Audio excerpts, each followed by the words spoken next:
Welcome to another episode. In this one, I'll be discussing about B or B-tech in CSE, IT, and more recently on something called data science and AI.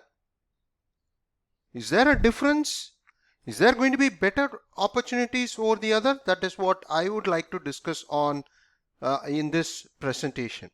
So recently I saw a newspaper clipping saying that Tamil Nadu engineering colleges to add 8,500 seats in artificial intelligence in data science, and in this article this came on newspaper on April 23rd, and it said some of they are going to decrease certain number of seats in course topics like mechanical and electrical, and they are going to increase seats in artificial intelligence and data science as well.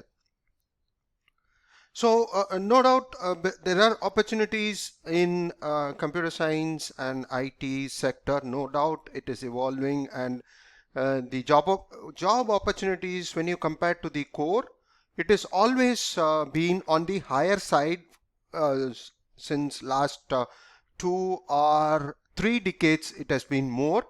So yes, it's a welcome move. That is fine, but then is there going to be a major difference, and is there an advantage of taking an artificial intelligence based or data science based engineering courses compared to CSE or IT? That is what I just wanted to discuss, because quite frequently I get this response, oh, CSE, BE CSE is better than B-tech in IT. And if you look at the cutoff marks as well, particularly with the Anna University colleges, cutoff marks with CSE is little more compared to IT. So that is where I just want to ensure that you don't get confused. So that's what I would like to discuss. And yeah, I've did the analysis. You can always go to the Anna University website and take out the curriculum as well. So I've also provided that link in the description. That is where you can download the PDF and then make a comparison. So if you, and then come to a conclusion. So before getting into that, but if you look at the computer science program as such, compared to electrical or mechanical, it came up sometime in 1985 or 86. 85, 86 was the pass out batch, and I did computer science and passed out of CSE in 1990. So almost 30 years now I took up CSE. So we were in fact the second batch from Madurai Kamaraj University, and whole of Tamil Nadu we might be the fourth batch in 1990. So I know how the field has as such has evolved. So if you look at those days, when it started, we just had programming topics like basic, Pascal and C. So and that is what we had, and we didn't have anything on database management, RDBMS, or even latest topic. Even we didn't have internet those days. I'm talking about 1990s. We didn't have internet. We just had the basic things like we had PC, no laptops.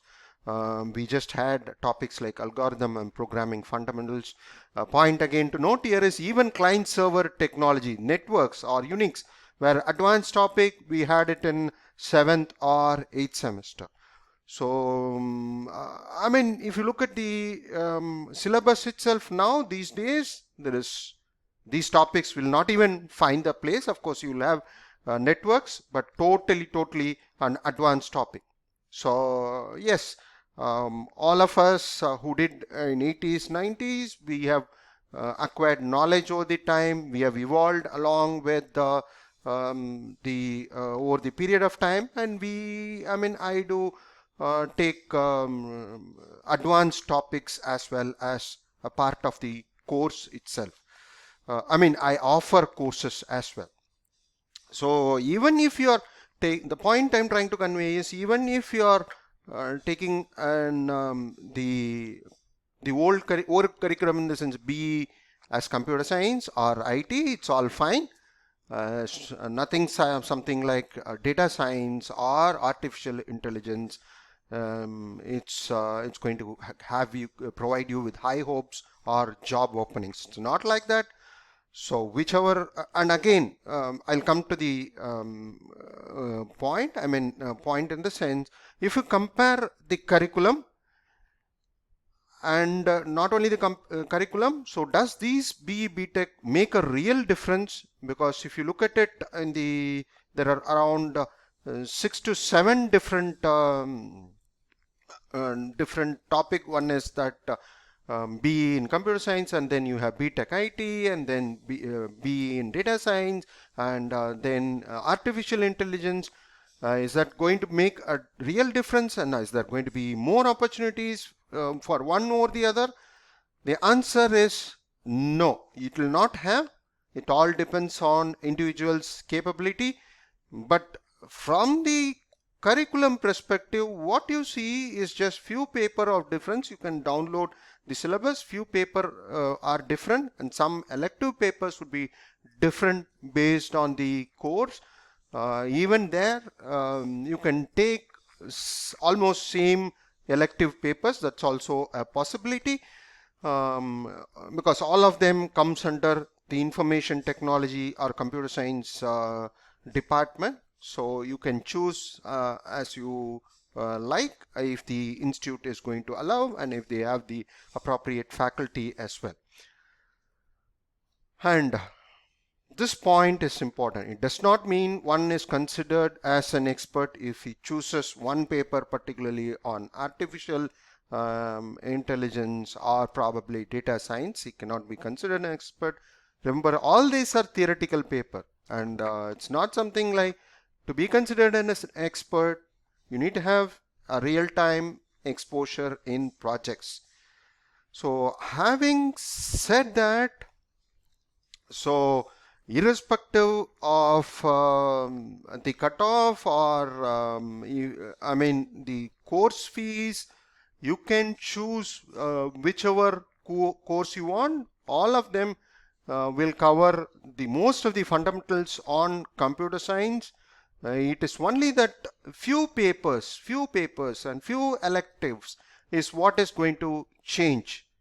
So don't worry about whether you are taking BE computer science or B-tech information IT, or don't get carried away that artificial intelligence is the future or data science is the future. There is going to be a huge opening. It's not like that.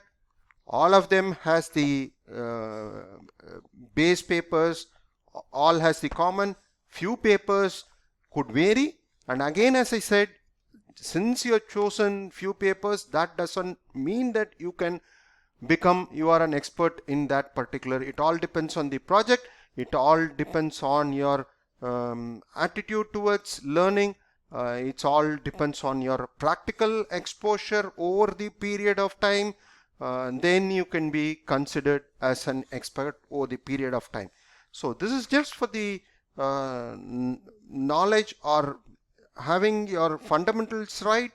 So choose any of the subject and look for the college, look for their infrastructure, what they offer, and more importantly, if the college provides or has someone as a professor of practice. The professor of practice is something new which AICTE is emphasizing on. Each of the institute should have professor of practice, which means they are from the industry background. So if that is there are people there in the institute from professor of practice, because all these computer science topics are evolving. So what you have learned about 10 years or 15 years before, it will get changed. So it is better you people from the practical or industry gives you necessary feedbacks and they guide you on the project, particularly on the final year, then it will make a lot of difference. So I wish you good luck and choose B-tech courses as appropriate. And if you have any queries, do comment. I will respond back as soon as possible. Thank you. Cheers. Have a good day.